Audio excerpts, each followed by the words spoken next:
여러분 안녕하십니까? 12월 22일 사사건건 정치대담으로 바로 시작하겠습니다. 정청래 더불어민주당 의원, 김재원 국민의힘 최고위원 모셨습니다. 두 분 어서 오세요. 네, 안녕하십니까. 네, 파란만장했던 국민의힘 이야기로 먼저 선대위 상황 영상부터 보고 시작하겠습니다.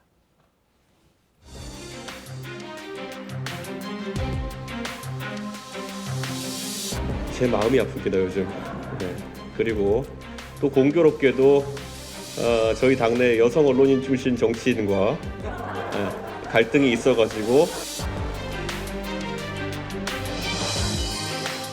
정말 1시간 반쯤 기다렸는데 간곡하게 뜻을 전했지만 지금 시간이 잘 안 맞은 것 같습니다. 제가 나이가 몇 살 좀 이잖아요. 근데 나이를 먹으면은 지혜가 많아져야 되는데 이유를 막론하고 제가 정말 송구하게 됐습니다.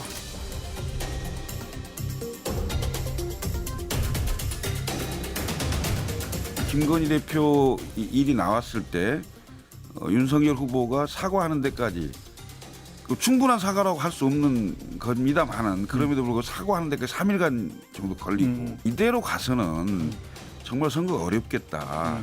뭔가 특단의 대책이 좀 필요한 게 아니냐. 그래서 결국은 조수진 공보단장이 선대위에 와서 사실은 이제 후보의 뜻이라고 하면서 전달하는 이 과정들이 폭발하게 된 게 아닌가.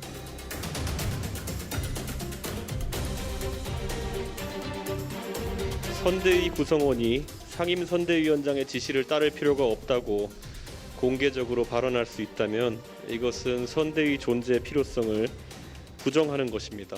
그리고 이때다 싶어 솟아나와서 양비론으로 한마디 던지는 윤핵관을 보면 어쩌면 이런 모습이 선거 기간 내내 반복될 것이라는 비통한 생각이 들었습니다.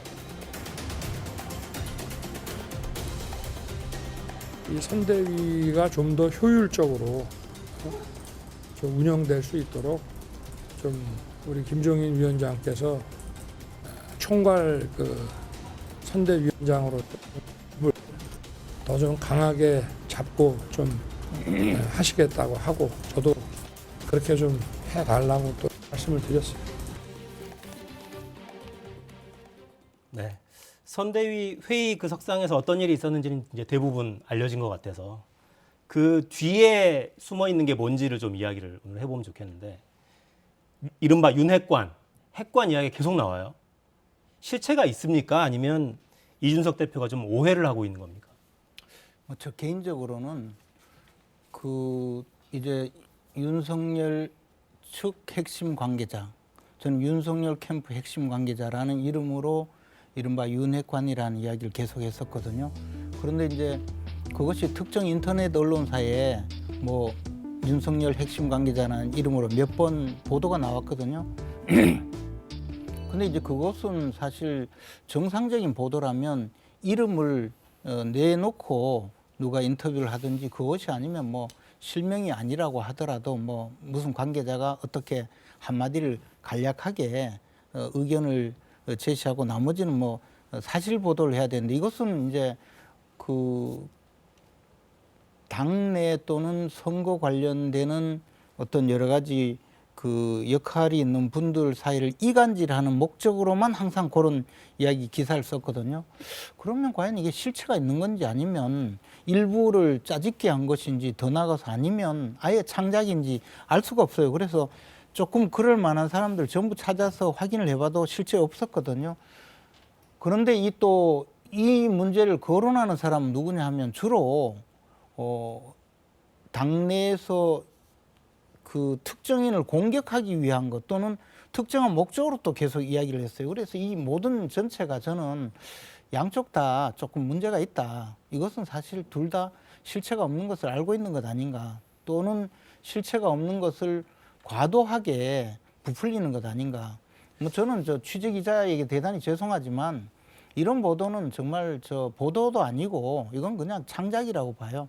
실체가 없는 것을 알고 있는 것 아니냐. 그리고 실체가 없는 것을 알고서도 계속 또 부풀려서 그것을 가지고 공격의 소재로 삼는 것 아닌가, 그런 생각도 할 때가 있습니다. 조금 전에 저희 화면에 나간 그 이준석 대표의 SNS 글을 보면 그 글은 사실은 누가 봐도 그 직전에 또 글을 올렸던 장제원 의원을 거론한 걸로 보이거든요.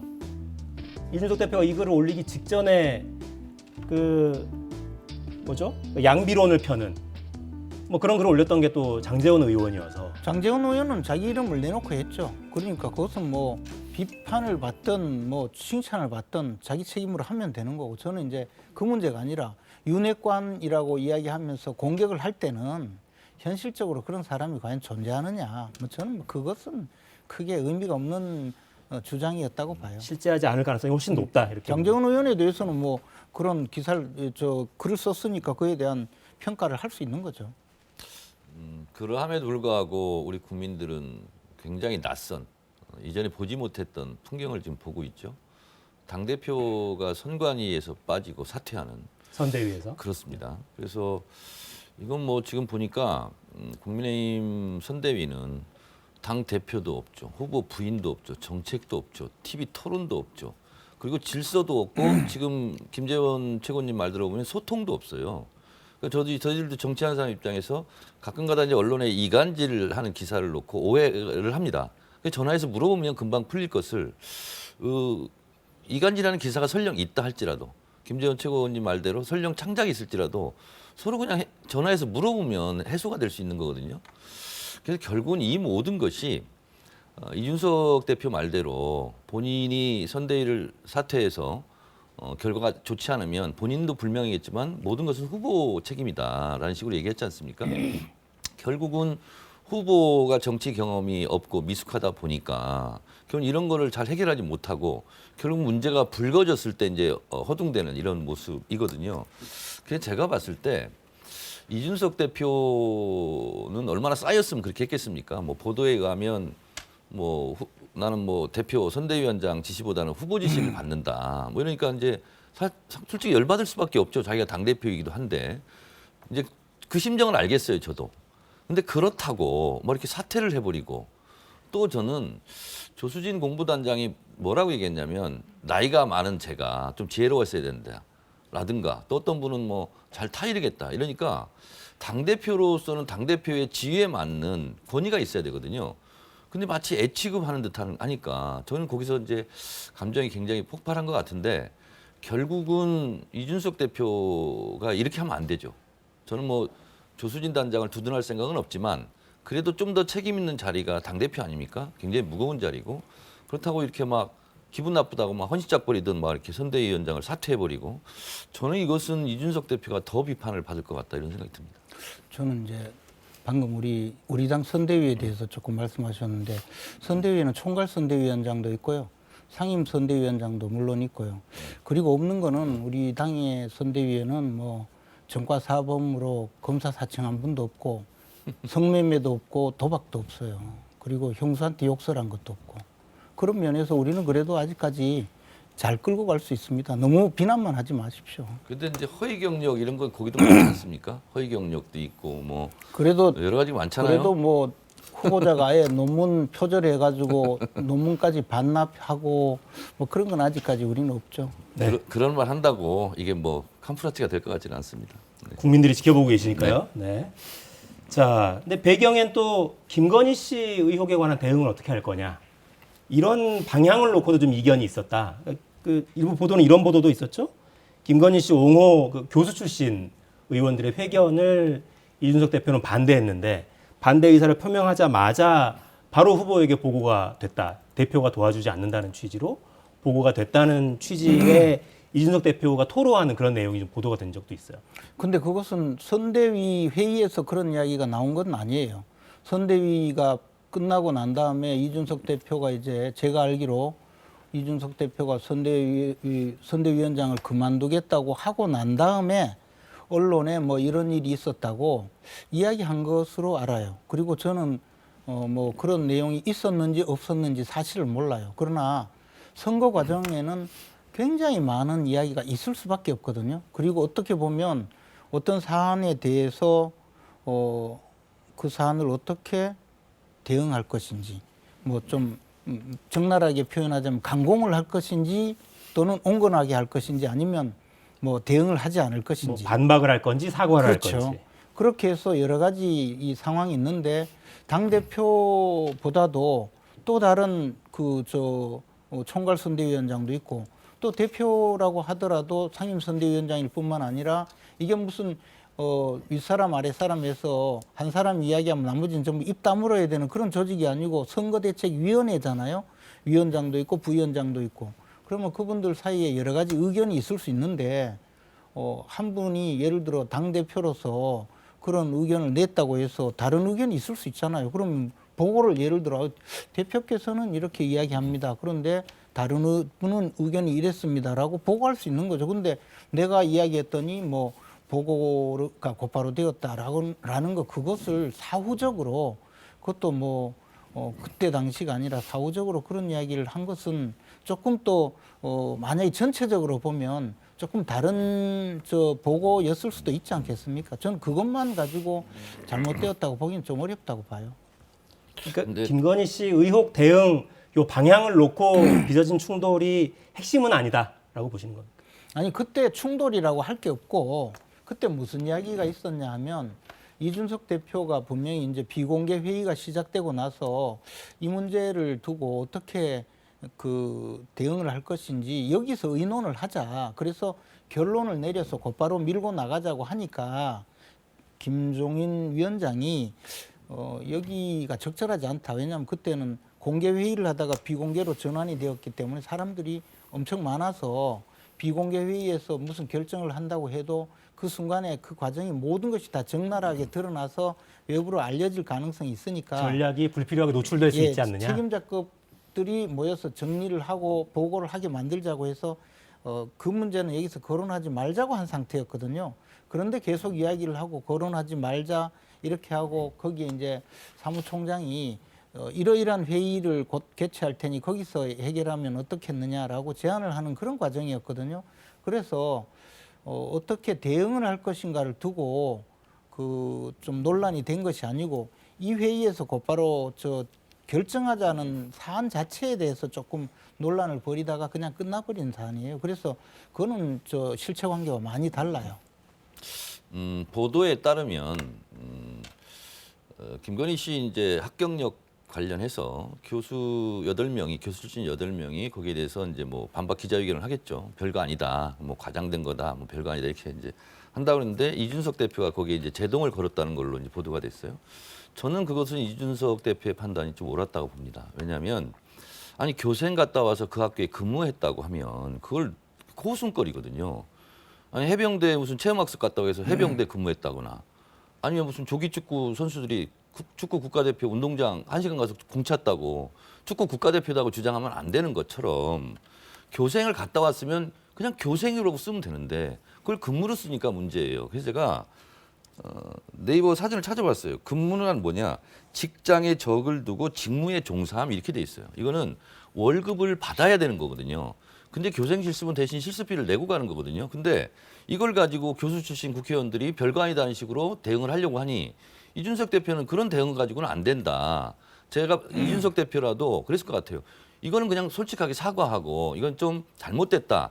이렇게 대응하는 게 맞는데 그걸 가지고 이준석 대표가 그렇게 제지했다고 해서 뭐 거기에 무슨 반발하고 이준석 대표가 뭐 협조를 안 하고 이런 식으로 나온다면 이준석 대표로서는 황당한 일이죠. 그래서 여러 가지가 쌓였겠지만 대응 기조에 대해서 이준석 대표와 그리고 윤석열 뭐 윤핵관이 있는지 없는지는 저도 잘 모르겠어요, 실체를. 그러나 어쨌든 이준석 대표와 반대편에 있는 사람들이 충돌하다 보니까 대응을 가지고 충돌하다 보면 말싸움 과정에서 감정이 폭발할 수 있잖아요.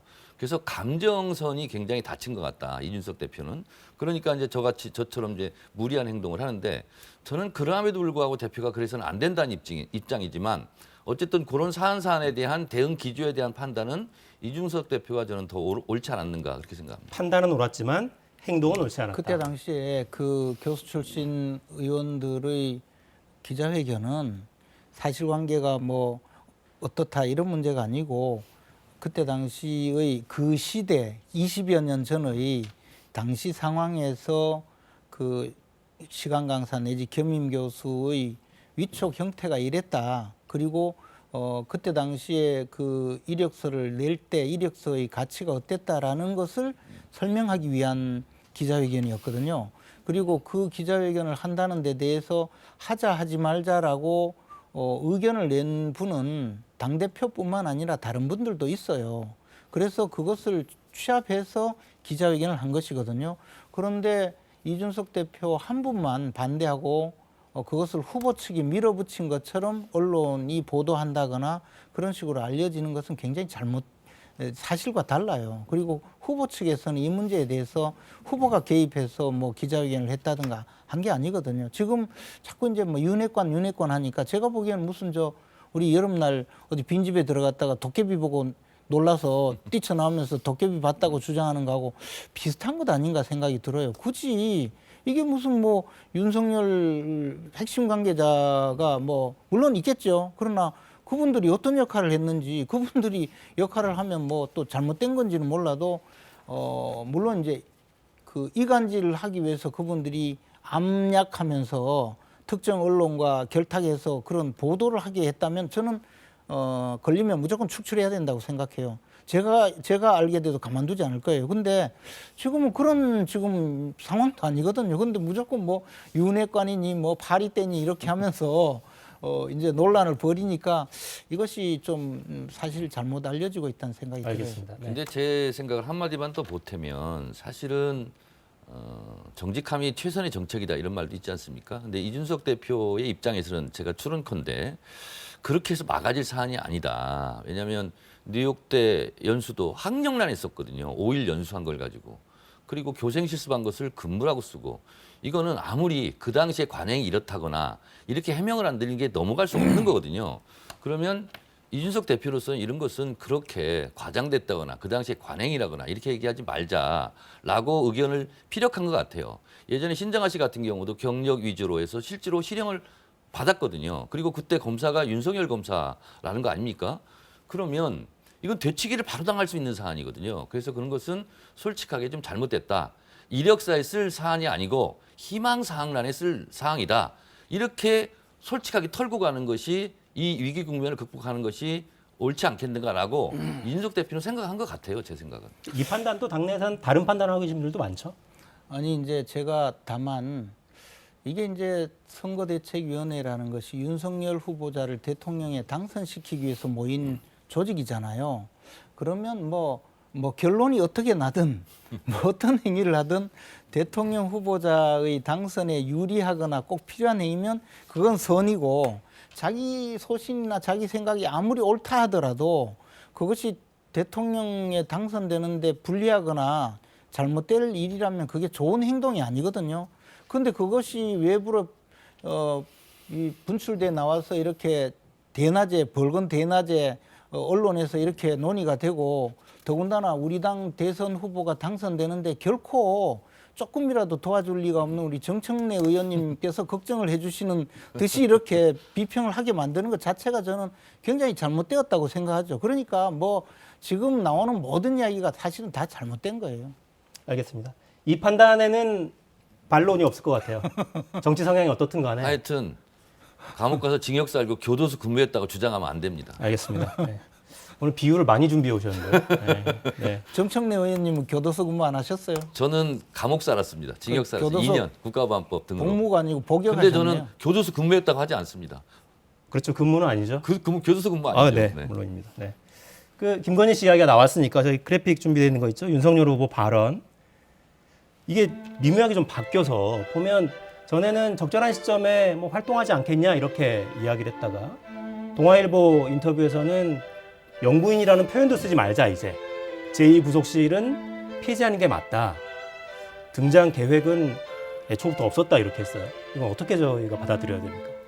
근데 뭐 아직도 저는 이제 그 마찬가지로 선거대책위원회가 결정할 수 있는 그런 주제라고 생각해요. 그리고 이것도? 윤석열 후보자의 선거의 당선에 보탬이 된다면 무슨 일이라도 시켜야죠. 그래서 뭐 등장 계획이 있었네 없었네 하는 것은 계획은 수정하면 되고 또 뭐 지금 이제 후보자의 뜻과 상관없이 결정할 수 있는 일이라고 봅니다. 그래서 저런 부분은 이제 후보자의 마음도 뭐 조금씩 달라질 수도 있는 것 아니겠습니까? 그리고 지금처럼 야당이 없는 의혹도 드러내서 마치 무슨 온갖 저 허위 사실을 덕지덕지 붙여서 저렇게 모욕 주기로 일관하는 때는 남편 된 입장에서 어떻게 공개석상에 나오라고 할 마음이 생기겠습니까? 심지어는요, 오늘 보다가 보니까 송영길 대표가 뭐 윤석열 후보자 부인이 남편 보고 반말한다더라. 그런 이야기를 했어요. 네, 사석에서 반말한다고 하더라. 12살 차이인 걸로 아는데, 아니 나이 차이가 좀 나는 젊고 젊은 미모의 부인이 남편한테 반말하면서 그 사이좋게 지내는 거는 그게 그렇게 잘못됐나요? 그러면 제가 그 말을 듣고 이렇게 보면서 저도 그런 경험이 굉장히 많은데요. 주위 사람들이나 저 스스로도. 근데 아마 송영길 대표는 부인이 자기에게 반말하면 뭐 귀싸대기라도 올려붙일 그런 분위기인가 생각을 했어요. 그렇잖아요. 도대체 반말이라는 것보다는 정있게 뭐 남편에게 그렇게 할 수 있는 거 아니에요. 그러면 뭐 완전히 그 집안은 정말 무서운 집안 같아요. 그런 이야기를 하는 거 보고 저 할 말이 저렇게 없나 그런 생각을 했어요. 정청래 의원님은 사모님이 존댓말 하십니까? 저는 부부 사이에 뭐 무슨 말을 한다 이거 가지고 저는 뭐 그거 가지고는 뭐 말하고 싶지는 않고요. 다만 이제 이런 게 있어요. 윤석열 후보한테 물어봤어요. 부인이 언제 등판할 겁니까? 그러니까 저희 처에게 물어보겠습니다. 이렇게 얘기한 적이 있어요. 근데 지금 돌아가는 모양은 김건희 그 씨가 나는 안 나가겠다 이렇게 후보한테 얘기를 한 것 같아요. 그러니까 영부인 제도를 없애자. 그리고 처음부터 뭐 정치를 극도로 싫어했다. 이런 거 보니까 추론해보건데 김건희 씨는 등판하지 않을 것 같습니다. 왜냐하면 지금 소위 말하는 본부장 리스크에서 국민적인 가장 관심 있는 게 사실은 부인 리스크예요. 김건희 씨를 둘러싼 학경력, 위조, 뭐 의혹 논란 이런 거 가지고 이제 있는데 상식적으로 봐서 김건희 씨가 예를 들어서 동행을 한다 윤석열 후보와 그러면 윤석열 후보는 온데간데 없고 부인한테만 카메라 대고 뭐 이거 교생 실습 뭐 한 건데 왜 근무로 적었습니까? 게임 산업 그건 어떻게 된 겁니까? 뉴욕대 연수는 어떻게 됩니까? 이런 것만 다 물어볼 거라고요.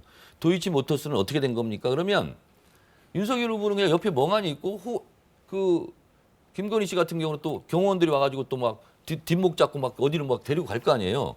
그런 볼썽사나운 장면만 계속 나올 거니까 당분간 등판은 없고 저는 어쩌면 공식 선거운동 기간에도 김건희 씨가 등판하지 못할 수도 있겠다. 이런 상황이 가면 그러면 결국은 앞으로 보세요. 윤석열 후보는 선관위에서 하는 3번 TV 토론만 나올 모양인데 그전에도요. 각종 직능단체에서 후보 초청 토론회가 많이 있습니다. 물론 TV 생중계를 할 수도 있고 안 할 수도 있지만 근데 요즘은 다 유튜브로 중계하거든요. 근데 윤석열 후보는 편말만 있고 본인은 없어요. 그러면 자신 없는 거 아니냐. 아니 TV 토론을 피하고 정책에 대해서 논쟁하는 걸 피하면 대통령 자격이 있는 거냐. 더군다나 후보 부인도 못 내놓고 못 나오고 이랬을 때 과연 국민의힘 선대위에서 어떤 판단을 할까? 그러면 그대로 계속 가자. 저는 그게 결코 유리할 것 같지는 않습니다. 적절한 시점에 토론회도 나오겠죠? 아니 우리 당이에요. 저 경선에서요. 후보자가 토론회를 18번이나 했어요. 그랬었죠. 그리고 그 토론도요. 또 더 하려고 하는 걸 쓸데없이 후보 등록하기 전에도 토론회 하자고 뭐 여러 이야기하는 것 가지고 또 한판 싸웠어요 우리가. 그러니까 같은 당끼리니까 나왔겠죠. 이재명 후보가 무서우니까 못 나오는 거죠. 이재명 후보자는요 토론 나가면 더 물어봐야 될 게 많아요. 그때 왜 검사사청하고 교도소 갔는지 그런 것도 물어봐야 되고 그런데 그걸 자꾸 토론 잘한다고 이야기할 게 아니거든요. 토론을 아무리 뭐 말재주가 있어도 속임수만 쓰는 걸로 보이면 별로 도움이 안 되거든요. 근데 저는 토론을 뭐 못한다 잘한다 이것 가지고 지금 이야기할 것도 아니지만 윤석열 후보자가 토론을 피할 것이라고 생각하고 자꾸 그것 가지고 공격하는 것도 상당히 잘못된 판단이라고 봐요. 알겠습니다. 그게 생각인지 국민들이 다 보고 있는데 그러니까 되게 궁금해하긴 하는 것 같아요. 두 후보자가 마주 앉아서 이야기를 할 때 어떤 모습이 나타날 것인가, 표정, 말투가 어떨 것인가, 어떤 내용이 나올 것인가. 네, 아니 이제 원고가 갑자기 날아가 버리고 없고 그러면 말을 안 하고 있겠죠. 윤석열 후보는. 네, 알겠습니다. 네, 현안 이야기를 좀 계속 이어가 볼까요? 김문기 처장이 갑자기 사망하면서 특검 이야기가 다시 또 올라옵니다. 김종인 선대위원장 그리고 이재명 후보 발언 이어서 한번 들어보겠습니다.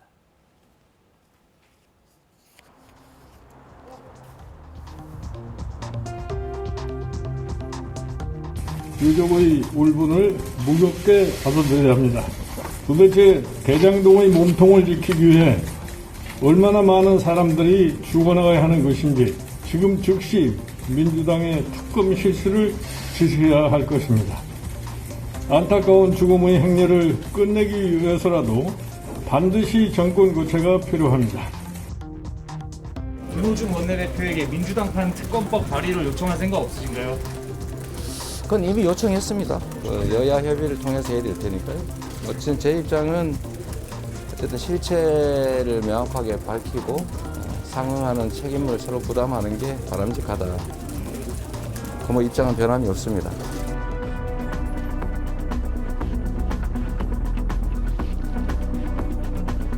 최근 일각에서 제기되고 있는 양도세의 중과 유예 및 보유세 부담 완화 문제와 관련하여 정부로서는 첫째, 다주택자 양도세 중과 유예 사안은 시장의 안정과 정책의 일관성, 형평 문제 등을 감안하여 세제 변경 계획이 없다는 점. 과중한 양도소득세 부담이 매물 출현을 막고 있는 상태입니다. 양도세 중과 자체를 저희가 없애자는 건 아니기 때문에 계속 설득해 볼 생각이고. 네, 대장동 의혹 관련 이야기부터 좀 해봤으면 좋겠는데요. 저희 그래픽 제작되어 있는 걸 좀 올려주시죠. 어제 밤에 김문기 씨 사망 소식이 좀 전해졌고 민주당은 입장을 안 내다가 이제 오늘 아침에 나온 입장이에요. 일단 애도 뜻을 밝히고 신속하고 공정한 수사를 촉구했습니다. 나머지 당 후보들은 모두 특검 빨리 실시하자, 쌍특검 받아라, 왜 피하느냐, 죽음의 행렬을 중단시켜야 한다, 입을 모으고 있어요. 후보의 발언은 뭐 분명해 보이는데 네. 아무튼 협상이 뭐 진행이 안 됩니다.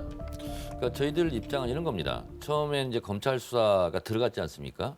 그럼 검찰 수사를 저희는 잘 진행할 줄 알았던 거예요. 근데 저희들 입장에서 보면 결국은 돈 받은 자가 범인인데 곽상도 전 의원 같은 경우도 아들이 뭐 그 퇴직금 받은 거 이런 것도 사실상 제대로 수사가 지금 안 되고 있고 또 50억 클럽 같은 경우도 저희 민주당 쪽 관계자는 없지 않습니까?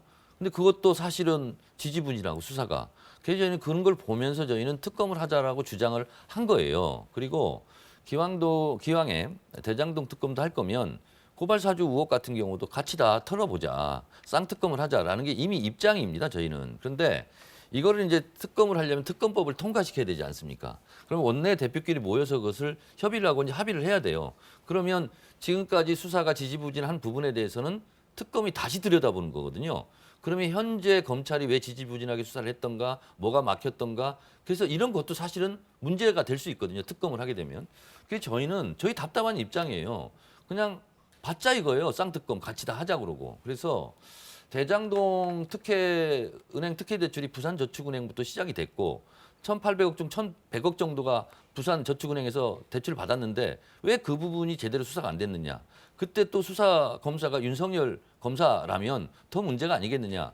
그리고 박영수 특검 같은 경우는 윤석열 후보와는 막역한 사이 아니냐. 이런 연결고리를 한번 다 풀어보자라는 거예요. 그래서 저는 국민의힘이 좋다 받자. 그리고 민호중 김기현 원내대표 만나서 빨리 만들어서 그냥 국회 통과시켰으면 좋겠어요. 정청래 의원님이 말씀을 참 잘하시는데 워낙 말도 안 되는 말씀을 하시려니까 상당히 더듬네요. 보니까. 근데 더듬은 적 없어요. 지금 돌아가신 분이 얼마 전에 돌아가신 분이 유한기 성남도시개발공사 본부장이죠. 그리고 이번에 돌아가신 분이 그 유한기의 바로 밑에 있던 김문기 씨고, 그죠? 그런데 이 김문기 위의 상관이 유한기 두 분은 이제 유명을 달리했고 이분들의 직속 상관이 황무성 당시 사장인데 이분은 대장동 그 개발 사업의 그 설계 즉 이제 민간업자인 화천대유 천화동인 이쪽에 개발 이익을 몰아주기 위한 결정을 할 때는 쫓겨났죠. 말을 안 들을 가능성이 있으니까. 요 위에 이 결재권자가 바로 이재명 성남시장이었거든요. 그럼 이게 이분들이 지금 유가족까지 김문기 씨 유가족까지도 이야기를 하잖아요. 윗선을 수사하지 않으려고 꼬리 자르기를 하느라고 희생되었다라고 이야기하고 있거든요. 즉 핵심이 김문기, 유한기 그리고 황무성은 쫓겨나고 유동규였거든요. 그럼 김문기, 유한기, 유동규의 라인 위에 있는 이재명 이분이 어떤 역할을 했는지를 규명해야 되는데 또 규명하면 들통날 것 아닙니까? 그리고 교도소 가야 되잖아요. 그러니까 그걸 못하게 하려고 지금 계속 저렇게 말씀하시는 거예요. 부산저축은행 대출 사건이 2009년인가 뭐 그쯤에 있었는데 그럼 2015년도에 있었던 대장동 개발 사업에 이 민간업자들에게 이익을 몰아주는 이 결정하고는 하등 관계가 없는 그 앞에 대출인데 이 대출은 다만 대장동 개발업자들에게 돈을 빌려줬으니까 그때 돈을 빌려주는 수사를 해가지고 돈을 빌려주지 못하게 했으면 이 사람들이 돈이 없어서 대장동 땅을 못 샀을 것이고 그러면 개발도 되지 않았을 거다. 그 이야기잖아요. 그러면 뭐 어떻게 해야 되냐면 이 개발업자인 김남욱, 김만배, 남욱, 정영학 이런 분들을 부모님을 다 불러가지고 조사를 해야 돼요. 이 부모님들이 왜 쓸데없이 이 애들을 낳아가지고 이 사람들이 커가지고 대장동 개발을 하게 만들었는지 그런 거 수사라고 이야기하는 거하고 똑같은 이야기거든요. 이 지금 이렇게 자꾸 엉뚱한 수사를 하고 사람들 괴롭히니까 이분들이 이 도저히 못 견뎌서 윗선을 수사를 똑바로 하지 않고 아래 사람에게 책임을 뒤집어 씌우려고 없는 문제 뒤집어 씌우려고 자꾸 수사를 해 들어가니까 결국에는 이분들이 희생되는 것 아닙니까? 얼마나 많은 사람이 더 돌아가셔야 이 몸통 당시에 이 대장동 개발 사업을 실제로 추진하고 주도하고 이익을 얻고 그리고 검은 마술을 뻗쳤던 이 사람이 드러날 거냔 말이죠. 저는 이 부분에 대해서 정말 이 역사적으로 앞으로 이 반성해야 된다고 생각하고요. 정권이 바뀌면 다 드러날 겁니다. 그런데 지금 이 선거 때까지 목숨 보존하고 선거에 어떻게든 나가보려고 하는 바람에 이 희생되는 사람들 겁나지 않습니까? 이거 정말 어떤 선거에 이렇게 저 후보자가 관련된 형사 사건에서 조사받던 사람들이 이렇게 자살하고 이런 일이 있었습니까? 저는 이거요. 대장동 불거졌을 때 처음에 그분이 누구입니까? 그분을 찾았어요. 아마 이재명 후보를 염두에 두고 겨눴을 것 같은데. 그분 있잖아요 지금. 그 이재명 후보는 지금 나온 게 없어요. 이재명 후보가 만약에 아니, 돈 조금이라도 받았으면 벌써 드러나서 벌써 이게 잘못됐을 거예요. 근데 지금 돈 받은 자들이 범인이잖아요. 근데 50억 클럽이든 뭐 김만배든 뭐 곽상도 아들이든 간에 민주당 쪽 관계가 있습니까? 그래서 이재명 후보는 자신이 있는 거예요. 특검하자고요. 자꾸 이 말 저 말 하지 말고 말 돌리지 말고. 특검하자고 하면서 무슨 특검하자고 하는지 뻔히 나오지 않습니까? 대장동 문제는 부산저축은행 부실 대출, 특혜 대출부터 시작이 된 거예요. 알겠습니다. 그걸 수사한 것이 윤석열 윤석열 검사이지 않습니까? 그러면 그 부분부터 발본세관이라는 게 뭐예요? 처음부터 끝까지 다 A부터 Z까지 하자는 거예요. 네, 그러면 또 괜히 부모님 부모님 나오니까. 얘기하지 마시고 알겠습니다. 말도 안 되는 얘기 하지 마세요. 네. 자, 이게 국민들도 특검해야 된다 여론이 높고 여도야도 똑같이 특검해야 된다고 이야기하는데 근데 특검이 안 될 거예요. 특검하면 지금 김경수, 바둑이처럼 교도소 가야 되기 때문에 겁이 나서 못 할 거예요. 알겠습니다. 특검 제대로 하면 윤석열 후보는 아마 교체론에 휩싸여서 굉장히 힘들 겁니다. 네. 시간이 별로 안 남았는데 이 이야기는 좀 하고 정리를 해야겠어요. 다주택자 양도세 중과 유예 관련해서 후보는 오늘도 거듭 뜻을 굽힐 생각이 없다고 이야기를 하고 있고 정부도 청와대도 사실 불가하다는 이야기를 계속 하고 있습니다. 네. 어떻게 할 작정입니까? 그러니까 소위 말해서 이제 이재명 후보가 얘기하는 것은 다주택자 양도세 중과에 대해서 한시적으로 좀 이해하자. 1년 유예하자. 네, 다시 말해서 잠김 현상 있는데 매물이 빨리 나오도록 좀 그것을 유도하자. 그래서 이제 집값 안정 정책을 쓰자 이제 이런 건데 어쨌든 청와대나 관계 장관 같은 경우는 좀 부정적인 시각이에요. 그래서 이재명 후보가 이렇게까지 얘기했죠. 만약에 지금 당장 안 되면 그럼 대선 이후에 하자라고 이제 한 발 물러선 건 사실이고 내 생각에는 변함이 없다 이런 입장을 지금 가지고 있죠. 현재. 표만 되면 뭐든지 그냥 아무거나 다 달려들어서 주장을 하고 본인도 아빠 유리하게 다 결정을 한다며요. 뭐든지 표만 되면 표 안 되는 일을 해야 되겠습니까? 더군다나 이게 선대위야. 선대위에서 움직임이야 우리가 결정할 수 있는 거니까 되는 건데 나라 법질서든 뭐 아무거나 그냥 표대면 주장하고 그것이 이제 현 정권에서조차 말이 안 되니까 반대하잖아요. 그러니까 그럼 뭐 내가 정권 잡아서 하지 뭐 또 이러는 거예요. 그러니까 이 이재명 후보자는 나라에 법도 없어요. 그냥 표만 되면 일단 한다고 질러놓고 안 되면 또 거짓말로 못면하고. 이재명 후보가 넘어가는 주장한 거예요. 것을 만약에 정부가 청와대에서 받았으면 둘이 짝짝꿍한다, 관건 선거다, 아니에요. 이렇게 아니에요. 또 공격할 거예요. 그냥 하세요. 아니 윤석열 후보도 대통령이 되고 나면 대선 끝나고 50조를 준다 뭐 한다 그런 거 그건 매표행위 아닙니까 그러면? 아니 그거는 피장파장이죠. 피장파장이 어떻게 피장파장이에요? 그것은 야당이 되어서 문재인 대통령도 집권하고 나서 곧바로 추경 예산 편성했잖아요.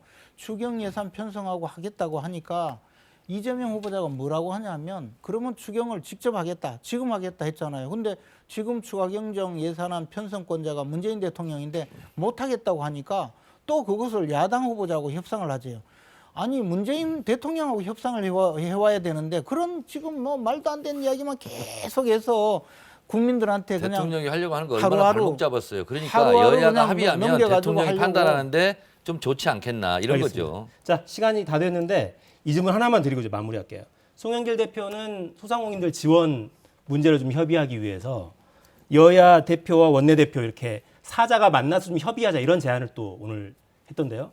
받아들이지 않으시겠네요. 아니요, 그 우리 김기현 대표가 지금 코로나19로 치료 중이니까 뭐 원내대표께서는 좀 어려울 거고 당 대표는 당무를 열심히 하시니까 뭐 만날 수도 있겠죠. 그러나 선대위는 안 해도 당무는 하니까. 그거보다도 더 중요한 거는요.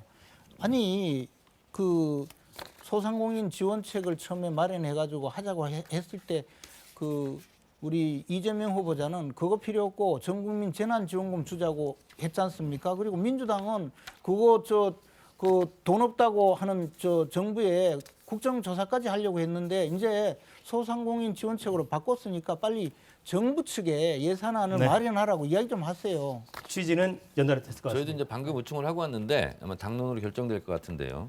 선지원하고 후정산하는 손실보상법을 만들자. 그래서 이것은 뭐냐면 시간이 중요하다. 타이밍상 중요하니까 신속하게 지원할 수 있는 근거법. 그리고 감염병 긴급 대응 기금 같은 경우도 나중에 이것을 예산을 타면 지금 당장 응급 조치가 안 돼 있기 때문에 그런 것도 하자라고 아마 당론이 아마 채택됐을 것 같고 국민의힘도 좀 가끔은 좀 협조해 주세요. 네. 그냥 알겠습니다. 무조건 발목만 잡지 말고. 무조건 협조합니다. 송영길 걱정 마세요. 대표가 그래서 그랬는지 발목 부상을 좀 입었어요. 아, 발목을 잡혀서요? 알겠습니다. 네. 여의도 사건권 여기까지 하겠습니다. 김재원 최고위원, 정청래 의원이었습니다. 고맙습니다. 맞습니다.